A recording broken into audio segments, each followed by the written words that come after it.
So look, Zack Snyder's Justice League cut is upon us now. It's finally here after a long couple of months of waiting. This review is going to be a little bit different. It's not going to just be just a straight up review, but before I get into the review, spoilers too. So if you haven't watched it, you know what to do. Go watch it, then come back here. But for anybody who has watched it or just wants to hear this review, let me begin. So this review is going to be, like I said, it's going to be a little bit different. It's not just going to be a review, but basically how I became, sometimes it's even hard, became a fan of DC Universe. And it started off, of course, in the 90s. But I'm not going to talk right here. Let me get it. Let me explain to you why I'm so attached to these characters now. So, let's begin.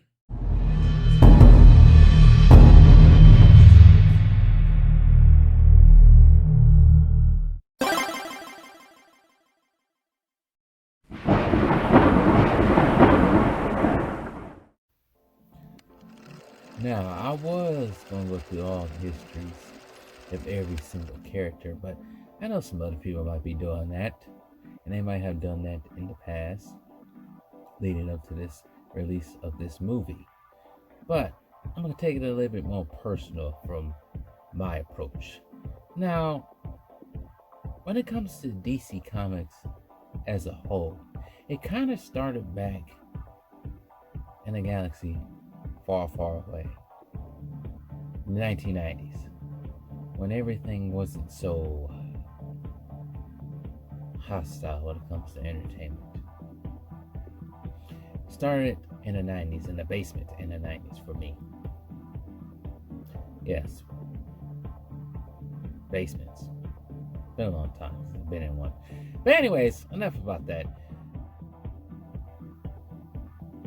I came in contact with DC Comics mainly because of the Super Friends of the 70s and maybe 80s. And it kind of led from that to the Batman animated series, which basically I fell right into. That show was the show to watch in the 90s, along with a whole bunch of other shows in the 90s.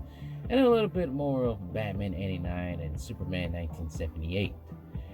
But the Batman animated series, and not so much the Batman animated series and some of the 90s Batmans, it was more the new Batman Adventures that got me hooked in. The sequel, well, you can sort of say the sequel to the Batman animated series, that's what got me right there. That's what got me. It kind of led me on to Batman Beyond, and then we got to the 2000s, we had the Justice League episodes and series. But for Superman is also kind of had an influence on my DC fandom right there, because them Superman animated series, those were good. And then when they got to the whole Batman and Superman type of hour thing, those were also good. But what solidified even more was the Justice League episodes of the 2000s, early 2000s. I like the way Batman was portrayed in that. He wasn't down all the way with the whole team thing. His dedication was Gotham. So basically he was a part-time member. And when he showed up, either it wasn't so much his way or the highway. It was kind of like, I'm doing my own thing. Or sometimes it was his way or the highway. It was kind of like the Alpha. The main Alpha. More than Superman. And he kind of scared everybody. And people forget sometimes this is just a man in a costume. Well, not a costume, but in a bat suit. This is what this man is. And pretty much scared everybody. And some people might say he's OP. That's whatever. But he seemed like he was in control. He wasn't scared either. Some people like a superhero that's not, or a hero that's not scared of much of anything. And then we have the Batman that was showed up on Kids WB and going into the CW. We had that, and then you had the Nolan series, which really kind of solidified my whole Batman fandom. It was pretty much it. Because I think at one point in time, you could have said, people who know, you could have said Spider-Man was my number one favorite superhero. Nope. It was Batman. The Nolan series solidified that. And I would say if it wasn't for these animated series from the 90s and 2000s, probably never got into reading the comic books. And this can say the same thing with Marvel also. But what really attached me to Batman, and I know how all this wokeness and all this garbage has gotten people talking about that they need to have characters that look like somebody. I didn't need Batman to be black or broke or whatever, or bum off the street. I didn't need that. I was more intrigued that this man was dedicating to basically sacrifice his whole life to fight the criminals in Gotham. He even put his life on the line to even save the world at times. Just a man. Using his money. Yeah, you think sometimes this man, dude, his parents were killed in crime. Man, he could have thought he just could have just been said, F this whole fight, this whole approach to crime. F this fighting against crime. I'm gonna be rich, be a billionaire, and go sleep with different tons of women, drive fast cars, blah blah blah, and all that stuff. Nah, he didn't do that. He did it a little, but he decided to just basically sacrifice all his money and put it into stopping crime in Gotham. It may not have been, let's say, it's an ongoing war, but at least he put his money in his mouth and decided to do it. That's what I like about Batman and some of the stories that you see. Like, yeah, it may have some psychological problems going on, but hey, he did it. Put his money in his mouth and decided, I'm going to stop crime. Now, as far as the rest of the superheroes, going off for Batman for a little bit. As far as the rest of the superheroes, it kind of like, for me, it fell into line with Batman. It kind of like, you get Batman and you got to get the rest of them. So it kind of, it's like a well-oiled machine when it comes to, especially when it comes to the whole Justice League as a team. It just kind of felt that way after a while. But I think as I got older, I can appreciate the other superheroes. Like, I appreciate Superman more. I know people probably don't want to hear this and don't like hearing this, but at this point, it's like, it's whatever it's how I feel about it. I'll kind of say there's a little bit of the Superman animated series, but also what kind of made my appreciation, can't even talk right now, my appreciation even more for Superman is kind of the Man of Steel film. Yeah, I always say there's one movie that kind of influences people when it comes to a certain superhero. I think when it comes to the MCU, I think if it wasn't for the MCU, nobody would know these characters like Iron Man, Thor, Hawkeye, Black Widow. Before the MCU, it was just all about Spider-Man, maybe a little bit of X-Men and the Hulk. And I think that's what the DCU did with Superman, for me at least. Not speaking for anybody else. Kind of made me like Superman a little bit more, and kind of more interested in reading about it and more appreciative. And I think both the Man of Steel and the Superman animated series did that. This man, Superman, he could have came from the skies and ruled Earth if he wanted to. But he basically lived in Smallville, learned how to be human. Not even learned how to be human, he basically was human, even though he's an alien. And learned about the American values, justice, and the American way, and all that good stuff. He basically became the man he is. So I hate that they want to change that and whatever, change the way the Superman is, which is stupid. But I know some people hate that, don't like the Zack Snyder's way of going about things when it comes to both Batman and Superman. I think when briefly, I want to speak about this briefly. I think his approach was for Batman that this man fought Gotham for 20 years and basically probably what it seems like he got tired of it. Not so much tired of it, but basically became the hero that turned to the villain. And I think things happen.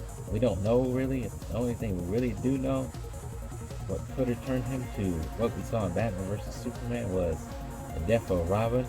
I don't know who Robin that was. I don't know if it's Dick Grayson or Jason Todd. I want to say it's Jason Todd, just to go by comics. But I think that broke him, and I think Superman coming down to Earth, along with General Zod, and seeing the tragedy and destruction that happened in Metropolis really set him off. And I really made him think that Superman can be a problem, because who's going to stop that man in the case of he decides to become evil, turn against the humans? Who's going to stop him? And he probably didn't know about Wonder Woman at the time, so basically he took it upon himself like, I gotta stop him. That's another thing I like Batman. He don't care. He'll go against the freaking dark side, Superman, whoever. But he gotta put his life on the line. Well, he gotta do it. He ain't gonna back down. Somebody gotta do it. That's what I like about Batman. But I think with Superman's death and Batman versus Superman, realizing this man is actually has a whole family of humans, I think that's what finally changed him and changed his whole thought process. And I think we're finally gonna get the Batman that we all know. And Josh Whedon kind of came in and messed it up, made him like Tony Stark. And just go briefly about the Justice League, Josh Whedon Justice League. I never liked that. I tried to, but after watching it for a fourth time, I never liked it. It's hard to like it. But anyways, but for Superman, I think he wanted to take a person from a different planet coming off to Earth and made him more of an outsider. And I think we were slowly going to get that Christopher Reeves type Superman. I think we slowly were going to get that, but we'll never get to see that because who knows what's going to happen after this Snyder cut is done and everybody sees it now. Who knows what's going to happen? But I think that's his approach to it. I don't think it's anything sinister or like some people. I know some people just like to see what they saw from Christopher Reeves and Donner Superman. But I think there's a line when it comes to like train Superman. And I think Snyder's line didn't cross it, but I think that's the end of the line. I think anything after that, trying to change his race and all kinds of stuff, I think that's blasphemy. I think as Snyder is the lowest you can go before you cross that line. Now, before I get into the review, I haven't seen it yet at this time. I really do hope I see some goodness out of it. I said this before. I really do hope to see some goodness. I pretty much been investing in these characters for almost 25 years now, 26 years now. And all I wanted to see is something close to when it came to like the cinematic stuff. All I wanted to see something close to what the MCU has done for those Marvel characters. Even though they still hadn't really scratched the surface somewhat, because you never got to see the X-Men with what we saw with the MCU. We never get to see the X-Men with the MCU characters, which kind of sucks because of the rights and everything. But that's what I wanted to see with DCU, because they have all the rights to the characters. It's not separated from, let's say, Fox and Disney and all that BS. They have all the rights to all the characters. And I thought going into the whole Arrowverse, I thought this would be somewhat like what the MCU had with the Netflix characters. But no, we didn't get that, but that's alright. We got the multiverse, which whatever. But with all that being said, let's get into the review.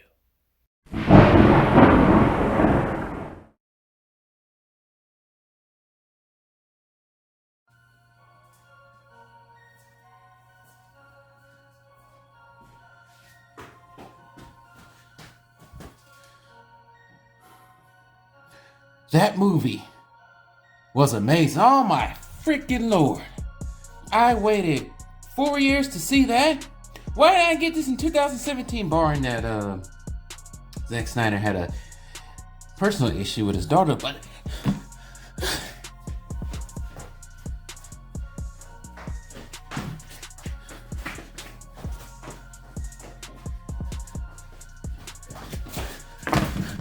damn, I waited 4 years to see that. That was glorious. That was everything I ever wanted to see in a DC movie, live action.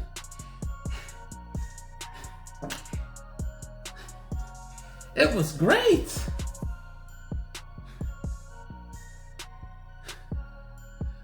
Oh, my heart's still beating from watching that. Oh my goodness, where to begin? All right, this is where I'm gonna begin at. This is where I'm tired of running in my own house. This is where I'm gonna begin at with this. I'm not gonna go into every single scene. I already sat down for 4 hours watching it. Let me summarize what happened. What was different? What I thought was good and what I thought was bad, which is not a lot. But let me summarize 4 hours into, I don't know how long I'm gonna do with this. However long I decided to come on a time limit, but still. Oh my goodness. We all waited, fans waited 4 years to see greatness. Barring what happened the other night with I can't think of his name, Zack Snyder and the Geeks and Gamers whole thing. Separate the movie from that. Because that don't matter. What he said don't matter. It doesn't separate from what we saw. I know some people got all angry and didn't want to watch because of what he done. Forget all that. In that case, every time somebody says something, we separate ourselves. Steven Spielberg, I think, is a freaking complete psycho asshole, but Jurassic Park's still good. But anyways, this movie was great. I'm not gonna say it's the best superhero movie I've seen, but it's up there. Maybe I try to be not biased here towards DC, because I think I said earlier in this review now that I kind of lean closer to DC, but favorite character is Batman. So of course I'm gonna lean a little bit closer, but my heart was racing some of the scenes in them. Let's get into the scene. So, what was different? May I do a comparison? What was different between the horsehead Josh Whedon and Zack Snyder was one thing I noticed, and I enjoyed it a lot, that was not in Zack Snyder. It was the jokes. The corny ass, cornball ass jokes. The jokes are gone. There ain't none of that. There's subtle jokes that you can laugh at, but they got rid of all the corniness, like Flash, like the characters. I mean, let me just start with the characters. I don't know where to start at. The characters, that's what I should start at, because the characters matter the most in here. The characters that need to be redeemed were redeemed. Because Batman was not Batman in Josh Whedon's Justice League. Flash was too Spider-Man-ish. And Cyborg was basically nothing. And Aquaman is a little bit different in Zack Snyder's version. But we're going to start with the GOAT himself. We're going to start with Batman. Batman was what he was supposed to be. It was continuation. It was a perfect continuation from what we saw in Batman vs. Superman up to Zack Snyder's Justice League. He kept the same status quo. I like to think, he felt remorseful he even said himself, for dividing up everyone, which some people can take note on, but dividing up everyone, he felt remorseful for that. He tried to redeem his faults by putting this team together, which he did, but he was still the same. At some time, I feel like I was trying to picture in my head the comic book version of Bruce Wayne and try to put it into this whole movie. That's what I was trying to do the whole time. He felt like Bruce Wayne and Batman. He had some sort of jokes, but it wasn't. He was still Batman. His character was redeemed. All the way from the beginning to the end. The only thing I don't like about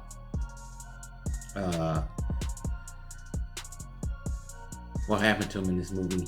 He was revealing his identity a little bit too much for me when it comes to the other heroes. And I think it was more of him trying to be trustworthy to the other heroes to get them to join him. I think that's what it was. But he's basically playing with fire with this. But we'll get to the whole identity thing later, because that also leads up to something else towards the end. But they did him no more Tony Starkness. He was Batman. He was Bruce Wayne. He was Batman. That's what he was. Now, Alfred was also good too. Even he had a line when he first introduced the Justice League to Alfred, that he says he works for Alfred. I like that kind of thing. They even made him humble. And towards the end of the movie, he was even planning on. It kind of reminded me of the old Justice League episodes. That once again, and I said this earlier in the review, that he doesn't care about his life like that. What I mean, he's willing to sacrifice everything to get the mission done. Kind of like Captain America, but kind of sacrificed everything to get that mission done. That's kind of what he was at the end when it came to fighting Steppenwolf and the Parademons. But thank you, Zack Snyder. I don't care what you said about last time, but thank you for redeeming that quality. And he wasn't killing either. Like I say, his whole character within the movie was redeemed. I think he saw his wrong. Like I said, he saw his wrongs from the previous movie and decided to correct them. Now we're going on to the next character who was redeemed. Cyborg was redeemed. Cyborg was they gave him more of a backstory. So I like how they gave him a backstory how he pretty much was at odds with his dad, because his dad probably never showed up. His dad never showed up to his games. He was a football player, of course. Never showed up to his football games. He was also willing to lend a hand to a classmate in college. And they actually show how he became Cyborg. I like that. You know, right. Well, I like how they showed it, but they gave him more girth to him with scenes dedicated to him. And it gave a little bit more of a relationship between him and his father, because they did not like each other. Well, more of Victor didn't like his dad too much. He never showed up, never was there until the end. He even said, I'm not gonna spoil that part, but I like that they redeemed Cyborg's character. I like that. They gave him a lot of backstory. Now the Flash is another one I really noticed too. Like I said, the Flash was kind of like Spider-Man. They wanted him to be Spider-Man for some reason, to Bruce Wayne's Batman. I don't know why. But they cut out this version. They cut out a lot of his jokes. He still was kind of jokey, but he had a part when he was serious. And they gave him a part towards the end. They gave him a better part towards the end. They even showed the Speed Force at the end too. And they did show Iris West. It was like a 5-minute thing with her. It wasn't too much. Man, so much to talk about. Aquaman.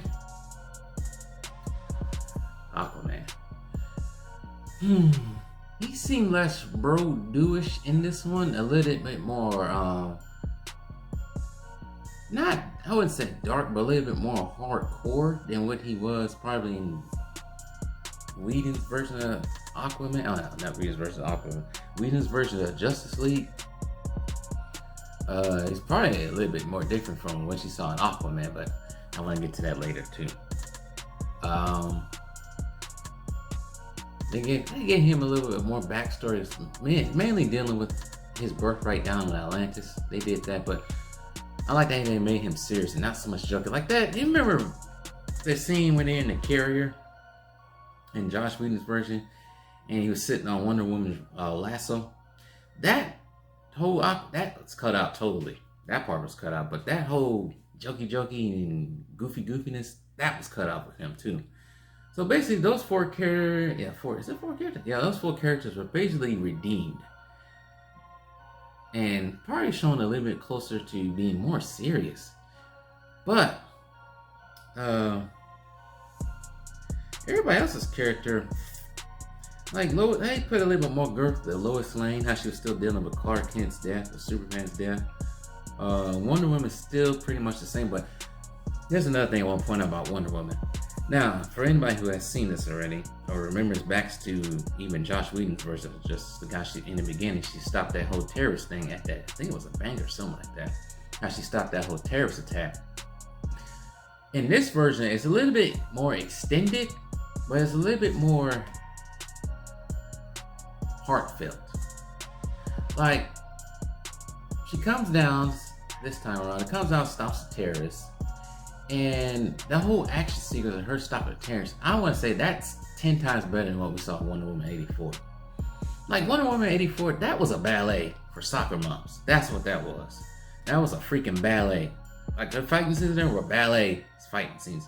And this movie, totally different. It made her look like a fierce Amazon warrior. And even there was a part towards the end of that whole segment when, because there's a bunch of girls in there that were hostages, and they even looked up to her, and there was none of that SJWBS going on. They looked up to her because she was fierce, ferocious, and of course she saved her life. Not because she was just a woman, because she was brave, powerful. That's what they like about her. But she, it's funny though, she took out a whole building to kill one terrorist, which was kind of funny. Then she didn't take out the whole entire building, but she took out pretty much a window on the wall. And it kind of crashed down to the cops' cars below, which was funny, but so much to talk about this. So much to talk about this. Now, keep going down the characters. Superman. Here's the thing about Superman. I'll go there all the characters. All the Justice League characters. Here's the thing about Superman. And it kind of, you see it more towards the end as the movie progresses, because he's still, of course, still dead. And he's still reviving him the same way you saw in Whedon's Justice League, but it's a little bit different how they went about it. But some reason, I know Darkseid is in this movie and everything, and they made him look scary towards the end, I want to say. In the beginning, I'll tell you what happened to him in the beginning. But I fear more of Superman more than Darkseid. Mainly because, and I said this earlier, Superman, yes, he can be the American way, justice, peace, and all that stuff. But it's something, if he's easily like twisted in his mind, he can be extremely dangerous. And I said this many times before, and I think a lot of people saying this before. And it was kind of back to Bruce Wayne's fear in the beginning, which he kind of puts aside. He puts that fear aside. Bruce Wayne puts that fear aside.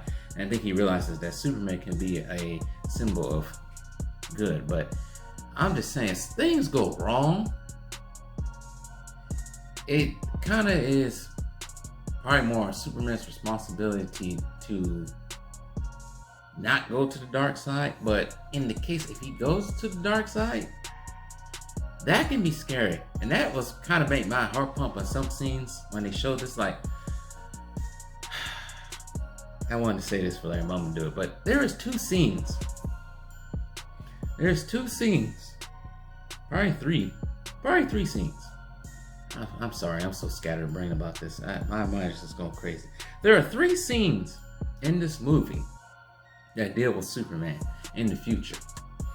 And one of them is still the nightmare stuff. One of them they showed, I think Cyborg is, so they're trying to, let's say, they're trying to revive Superman with the mother boxes, of course. But the mother box is trying to stop, actually, the mother box in the Kryptonian ship. They're trying to stop Cyborg and the rest of Justice League from even resurrecting Superman. And they show a future of what happens if they do. And it shows Darkseid going on Earth, basically taking over, killing Aquaman. Spoiler alert, killing Aquaman. Wonder Woman's dead. They showed dead Green Lanterns. They didn't show everybody. And they showed Metropolis and all that destroying. Superman is basically just evil at this point. That whole scene right there had my heart pump right there. That made me sweat. I don't know why, it just made me sweat. Then there's another scene towards the end. Spoiler alert! At this point, you already know the spoiler alert. You're still here, but anyways. There's another scene towards the end when Darkseid shows up. And Steppenwolf is getting his ass beat. Darkseid shows up through a portal. And it's kind of funny. He's just sitting there watching everything go down. And he sees the Justice. He sees Superman. Superman is looking directly at him. That right there got me pumped. I thought, I wish something could have happened. I wish the little fight could have broke out. But Darkseid, he's a smart ruler. He ain't gonna fight the Justice League in the state that he was in.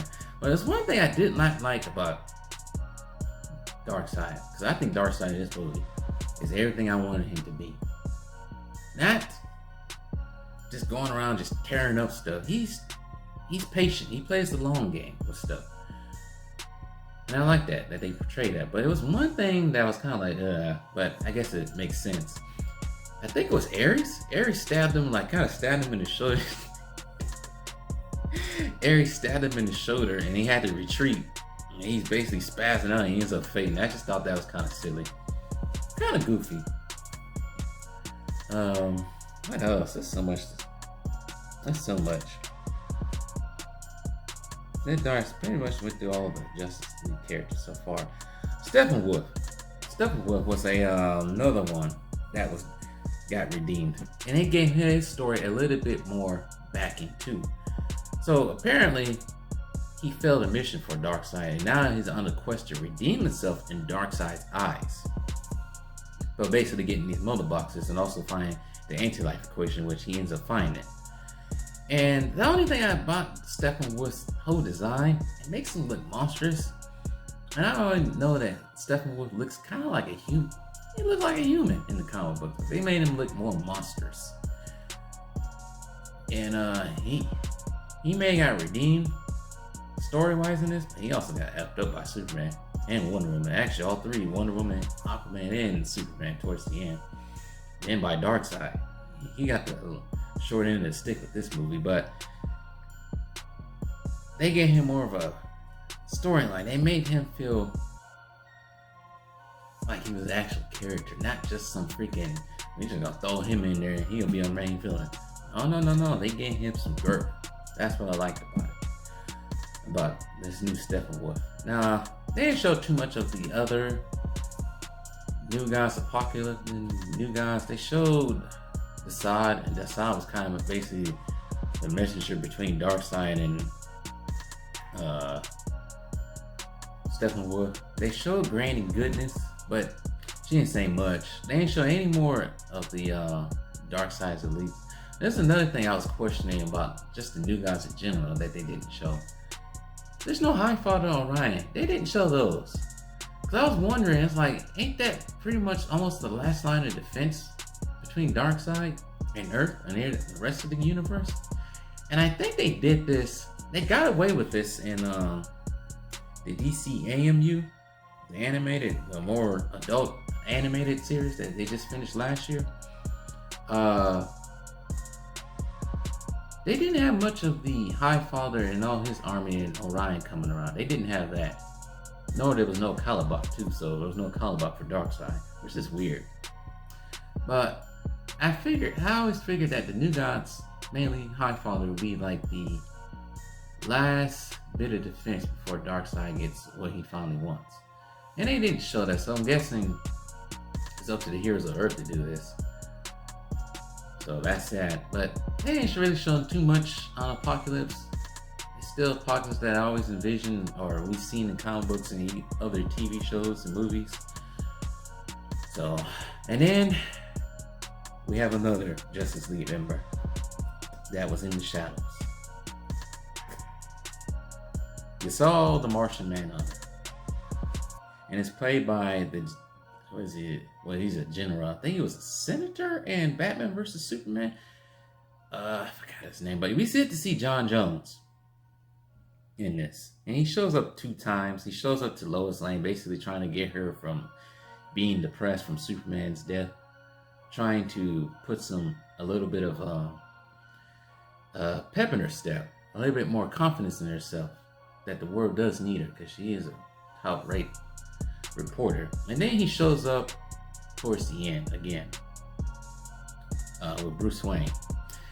That whole scene right there, it's nice and all that he warns her that Darkseid is not done, because Darkseid is planning on coming back. I don't know if we're gonna get to see that or not, But that scene right there, anybody who's seen that scene seemed kind of off. That's a newer scene too. I think that's one of the newer scenes that I think Ben Affleck was getting ready for.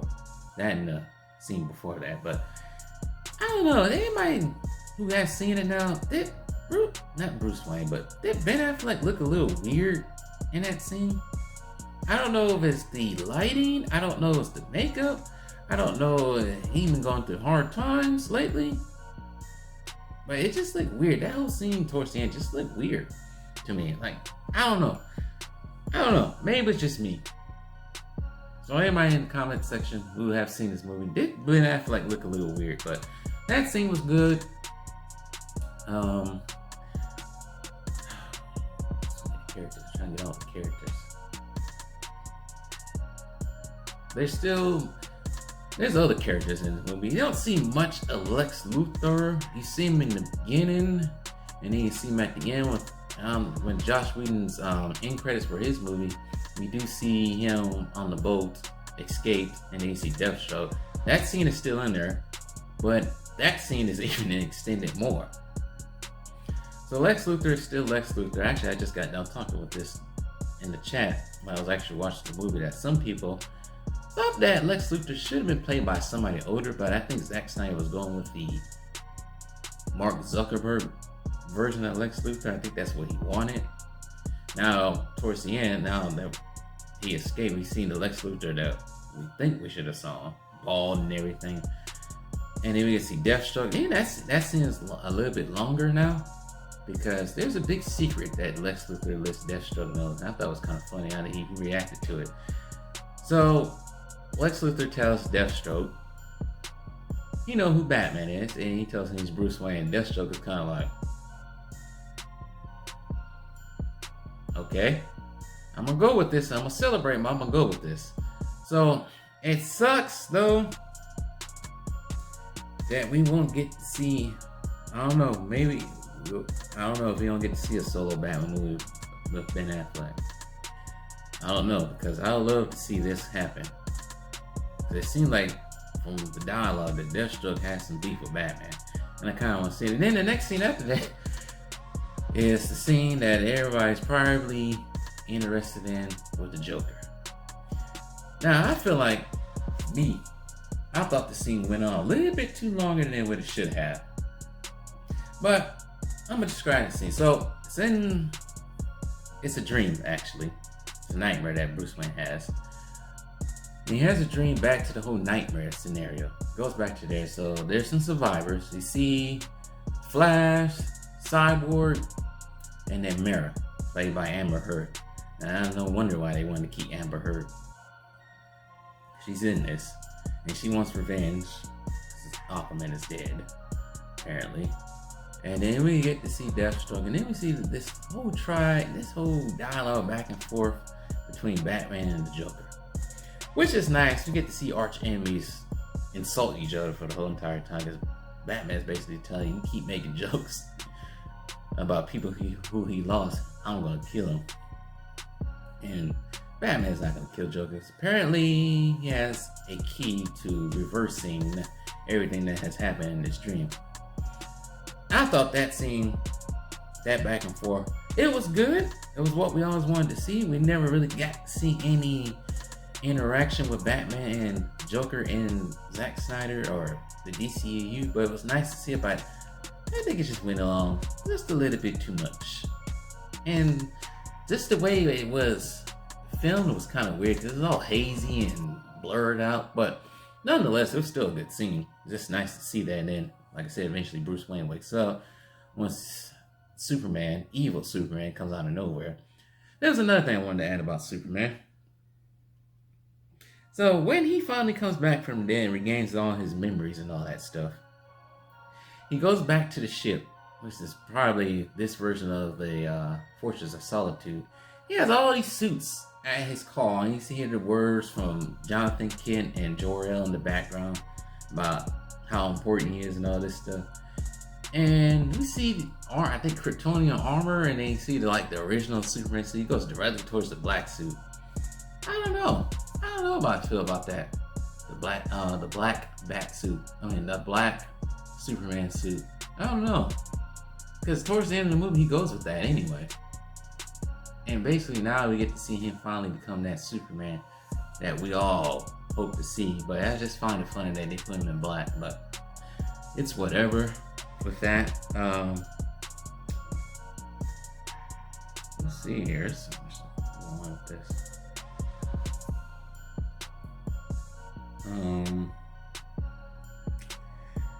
Also, I would like to say this one's it's darker and not so much storyline dark. It's kind of dark, but storyline not storyline, but the picture, the colors and everything are a little bit darker. Like you see in Joss Whedon, perfect example towards the end when they're trying to set stuff in wood. It's all pink and orange and all this stuff. This case, it's dark. Like every scene is dark. And this movie is also more violent. It shows more blood. I think it's rated R too. It shows more blood. Like there's many scenes where people are getting capped. You see blood just squirting out. I like that. Don't hold back. I know that's kind of what I like about Zack Snyder. When he gets some of these superhero movies, like Watchmen. I think when you put, I always say this, and I know the kids like superhero movies and all that, the little kids, but personally, I always thought that superhero films probably need to be a little bit more rated R so you can do more things when it comes to action and all that. That's what I think. So that's pretty much what we got with that. Oh man. And another thing, what I liked about this, the music. The music made this movie. Now it sounds like some of the music could have been like, I wouldn't say recycled, but remixed from like most of the soundtrack sounds like it's from Batman vs Superman. And I know Junkie XL did work on Batman vs Superman score. And some of it sounds remixed into to be something newer. Like they use different, like they use the original Superman theme for this universe. Then they added some. I think they try to get fancy with the rock and try to add trap and electric in it. But most of that, like I said, and I'm always saying this. I don't think I ever said this before. I'm sorry, I'm all over the place. I always say, music makes the movie. It makes you feel. You have crappy music and a crappy score, you ain't gonna feel anything. And that's when I feel like the Justice League, Whedon's Justice League, it didn't make you feel anything with the music or storyline at that too. This did. And thank God that they got the music down right. And that's what made me feel, because when I saw the original Justice League, Joss Whedon Justice League, there was no stakes. This goes for the whole entire movie. There was no stakes. Nothing. Didn't feel anything really. This one felt something. I felt the storyline. Because it felt like there were stakes. I kind of figured nobody was going to die in this movie, but you still kind of somewhat sweating, hoping everybody will make it and nothing bad will happen, or your heroes will die at the end. It's kind of, like I said, it's only a couple times in my whole life I'm watching, okay, maybe superhero films, because there maybe been some horror films or even some Star Wars films. You had that gut feeling somebody's gonna kick the can towards the end of this movie or during this movie. I felt it watching. For some reason I felt it watching Avengers Endgame, not Endgame, but Age of Ultron. Felt it Revenge of the Sith. You all know that was gonna happen. I felt it in Infinity War and Endgame, and I felt it in Justice League Apocalypse War. And I felt it in this one. But I kind of figured nobody was gonna kick the can in this movie. But you don't know. That's what I like about it. So, man, there's so much to talk about. I can't just put it all in words right now. I got notes right here too. They cut a lot of scenes out. Like, that's another thing I saw. They cut out Uh, that whole family that was stuck in Russia. They was pretty much couldn't go anywhere because Steppenwolf had them basically locked in. They cut that whole crap out too. That was another thing. Like it was dumb. The stakes are there still. There's so much to talk about. I can't even think at all. One moment. A few moments later. Went through all I can remember with this movie. There's so much. I probably won't stop reviewing it. I'll probably add on more stuff later on that I can think of. It's what happens when you just see a movie. So much going through your brain. Here's the thing. I don't know what to expect after this. I don't know what to expect after this movie. You kind of see the way it ended for anybody who has seen it now, with Darkseid probably getting his whole army ready to invade Earth to look for that anti-life equation. You kind of want to see what's going to happen after this. Let's say, because I think not having this movie in 2017 kind of ruined the DCEU, and Warner Bros. Can blame themselves on that one. Because if we would have got this in 2017, what would Aquaman be like then? Probably be about the same. Shazam would probably be about the same. But I think they probably could have. I don't know. That's the thing. It's hard to know what would happen. But we still had movies like Birds of Prey. Would they have did Wonder Woman a little bit differently? If they would have, Zack Snyder would have kept his whole ideals in there. Because I did have a video earlier, which I took down. There's a video and it kind of basically talked about how Zack Snyder basically had a whole vision of what he was going to do. I would say what I would like to see is a little bit more, not so much team up movies, solo movies with everybody else that can lead up to Darkseid coming. I would like to see, like I said, you can see more Batman solo. I don't want to see any relationship with Batman and Lois Lane or Bruce Wayne and Lois Lane. I just think that's a cornball thing. But after seeing this, I can kind of figure out why Zack Snyder would kind of go with that. Because there was one thing that was said in Batman vs. Superman that was said in this movie. Lois Lane is the key. The key for Superman not to rage out and become part of Darkseid's whole crew.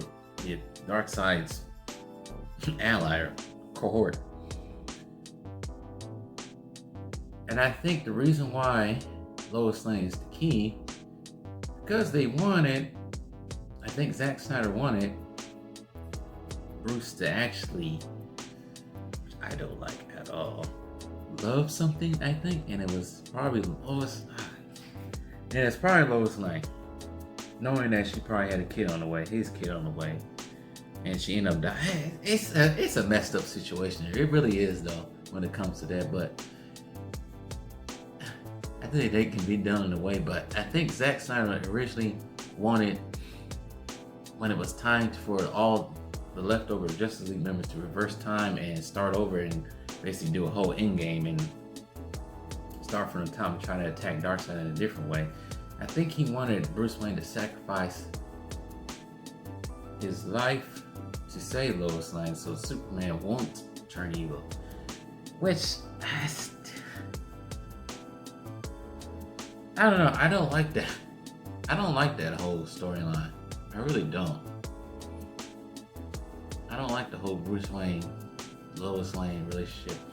I think, like I said before, Bruce Wayne, he only belongs to two people.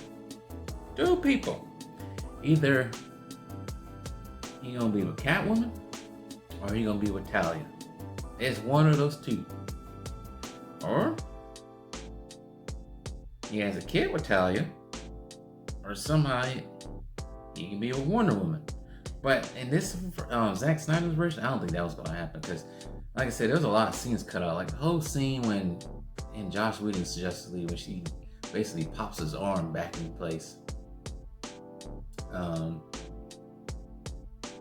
She pops his arm back in place. That whole scene is gone. And also the whole goofing. Oh, that's another scene I enjoyed.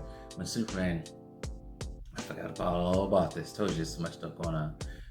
There's a scene when Superman's finally alive. The same thing that happens almost. But Batman doesn't use Lois Lane as what he called a big guns to stop Superman. She basically comes by herself because she hears all the commotion that's going on in Hero's Park. But basically Batman is just sitting Batman is just sitting there like, damn, this is how it ends, huh? He's sitting there waiting for Superman to approach him because Superman is just basically putting the rest of the Justice League on their ass the whole entire time. And they're trying to stop Superman from attacking Batman, but he's pretty much say, hey, this is it. But they got rid of that whole big gun, bring Lois Lane. Lois Lane probably knows Batman is Bruce Wayne. They got rid of that whole thing. But there's different ways to, I guess, go about doing this when it comes to making Lois Lane the key. Not to make Bruce Wayne and not Bruce Wayne have a romantic relationship with whatever Lois Lane. It can be like her just getting protected from whatever happens. The dark side ends up freaking bleeping her out of existence as the Omega beings, which I actually like in this film because usually you see the Omega beings being used, he usually leaves nothing left. In this movie, they lost a lot of people was getting left alone in skeletons for some reason. They even showed Lois Lane skeleton getting burnt by Darkseid. We don't know if it's burned by Darkseid, but he probably knows Darkseid to basically just play with Superman, turn him on his team. But I wouldn't say they want to flesh out the universe before they even get to that, but who knows what we're going to see because now Warner Bros. And DC likes to go woke. So who knows what is going to happen with that as far as the future is concerned.